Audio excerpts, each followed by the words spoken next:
Hey folks, I'm Sheridan, and I have opinions on this new Lil Uzi Vert record, Eternal Atake 2. Lil Uzi is a 29-year-old artist from Philly that started seeing success on SoundCloud back in 2014, releasing his breakout mixtape Love Is Rage in 2015. With that project being my introduction to him, I was immediately mesmerized by Uzi's melodic sense, topical content, beat selection, and layered soundscapes. He doubled down on his genius with 2016's Lil Uzi Vert vs. The World, which I maintain and will defend to this day as a perfect 9-song masterpiece. He continued to rise with the still wildly successful The Perfect Love tape in that same year, finally bubbling up to his truly immortal moment in the form of his early 2017 release with the viral sensation Atlanta trio, Migos. Bad and Bougie spent 3 weeks at number 1 and set the stage for his solo peak, EXO Tour Life, that had both old fans and new ones in a chokehold. Both songs dominated the radio for what felt like forever, and helped him achieve his second most significant first week sales to this day with the release of Love Is Rage 2. While not my favorite release of his, it's still really great and honestly helped display the extent of trap's marketability as a subgenre. His subsequent 3-year faux hiatus following that record never really felt like one, considering he stayed completely in the mix with a number of features, as well as 2018's TikTok hit New Paddock and 2019's absolute smash that somehow even eclipsed EXO Tour Life's peak, Futsal Shuffle 2020. This subtle yet explosive lead up to the original Eternal Atake, which finally released in 2020, clearly worked as it sold just under 300,000 units in its first week, absolutely annihilating the ceilings originally put on the modern trap genre in terms of mass appeal. As I'm not sure any modern trap record before it that's not by Future or Travis Scott has sold over 200,000 in the first week, Uzi proved that those two aren't the only exceptions to the imaginary rule. Since then,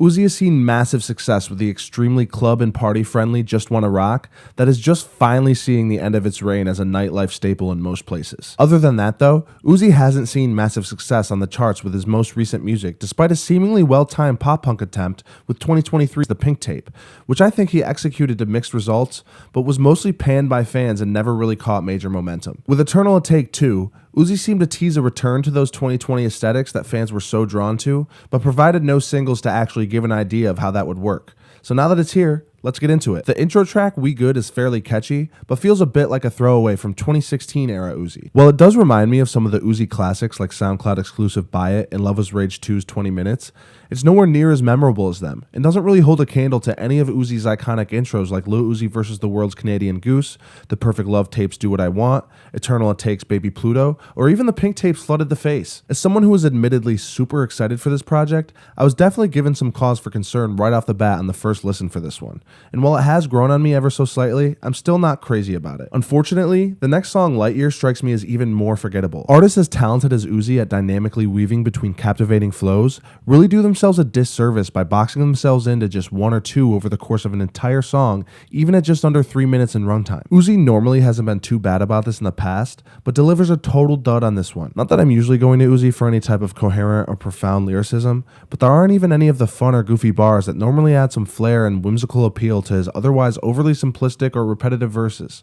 Just a complete miss for me. Track 3, Meteor Man, is what I imagine the super obnoxious people who call all trap rappers mumble rappers hear when they listen to anything coming from that subgenre. While I completely detest that classification in almost every case, that's really the only way to describe this one. To me, most of the lyrics are easy to understand, but the delivery itself is so drawn out and lazy that it genuinely feels like a chore to listen to. I almost wish that weren't the case though, because the line, "She give me dome, she give me head like a comb," was one Uzi found so impactful that he repeated it 4 times and basically used the rest of the track to just repeat a bunch of sonically and lyrically uninspired lines. I can't stress enough how cool I am with nonsense lyricism, but there has to be something else interesting or memorable to pull a listener in, and Meteor Man just doesn't have that. The 4th track, Pars and the Mars, continues on an annoying trend throughout the album so far that I have yet to mention, which is that it literally takes 45 seconds for anything even remotely coherent or reminiscent of a song to even begin. For a 3-minute track that never really finds its footing or direction, that just adds to the lack of cohesion. Uzi at least experiments with a multitude of flows on this one,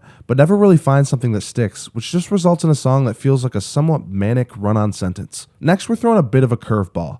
Especially for those less familiar with Uzi's overall persona, Uzi hits us with The Rush, which features Nickelodeon boy band sensation Big Time Rush. For those unfamiliar with the band, which shouldn't be many of you because they're basically a modern American Beatles incarnate, they were more or less a Nickelodeon industry plant who got famous from their self-titled show that ran on Nick from 2009 to 2013. 7 years after essentially breaking up when they stopped performing in 2014, They announced their comeback in 2021, and since have definitely reignited some interest among fans through nostalgia and TikTok marketing, but it definitely hasn't resulted in any significant demand for new music. That being said, while I think Uzi might genuinely like BTR and possibly even sees including them on the album as a bucket list moment, it really just comes off as clickbait when their only contribution to this cut is a little intro with them saying, "You're not Big Time Rush, we're Big Time Rush." If there's a sample in the production, it's completely undetectable. The song itself is a bit of a callback stylistically to his original Love Is Rage mixtape, but honestly would be easily the weakest cut on that entire project. Just a bunch of really weird choices on this one. Track 6, Not an Option, is at least a better display of energy for Uzi than the last two tracks,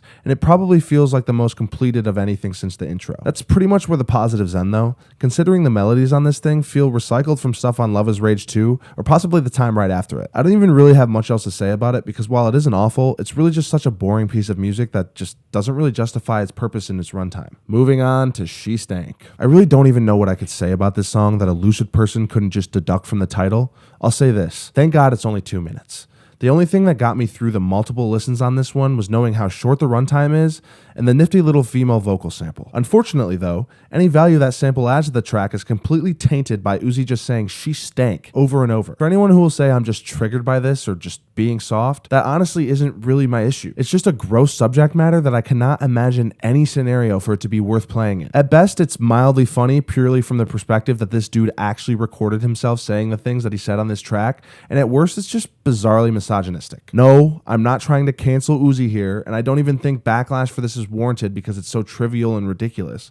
I just think Uzi could have kept this one in the hilariously bad song ideas folder. The 8th song, Mr. Chow, features a pretty cool college band-like horn loop to carry the melody on the production side, and I think Uzi delivers a pretty catchy hook here. While I do think this is yet another case of Uzi essentially recycling old, superior ideas, it works out a bit better than anything else up to this point due to the strength of his performance and the production style that gives Uzi a more unique baseline relative to what he normally gravitates towards. Still though, I doubt I'll find myself going back to this one over any of the numerous similar songs that Uzi already has available in his discography. The next song, Lift 'Em Up, is the first song over the halfway hump of this project and continues the unfortunate trend of Uzi's weakest production literally ever. I don't know what Uzi's beat selection process was for this, but I have no idea how this "Mom Says We Have Zaytoven at Home" ass beat made the final cut. I actually think the skeleton of Uzi's concept for this one was there, and I genuinely find the melody catchy, but with the mixture of weak production and Uzi's lack of energy, the execution is just way off. Moving on to track 10, Chips and Dip makes me visibly upset to listen to. As an almost decade-long Uzi fan, I'm used to and able to look past a lot of super cringeworthy bars, but this one takes it too far, much too far. For one, I think that Chips and Dip's bars, metaphors, or references should all be permanently banned from use in any and all forms of media. Rappers need to stop beating that long dead and now decaying horse. Aside from that, almost every other line is unbearably corny. I originally had written out a couple of the lyrics as examples, but I honestly just think none of us will gain anything from that. With the 11th song, Black Hole, Uzi provides the first cut carried purely by his singing voice to mixed results. While I do think this one is easily the most vulnerable song so far on EA2, it's a far cry from his most emotionally potent work overall, and lines like the Bang Bros bar and the hook really just detract from the sincerity Uzi is trying to convey here. In general though, the melody is really just what holds this thing back by not being catchy enough. Okay, y'all may say I'm corny for this one, but track 12, Chill Bay, is actually one of, if not the only cut on this whole project that I think is a genuinely effective addition to Uzi's discography. The beat is simple, but is effective in complementing Uzi's memorable hook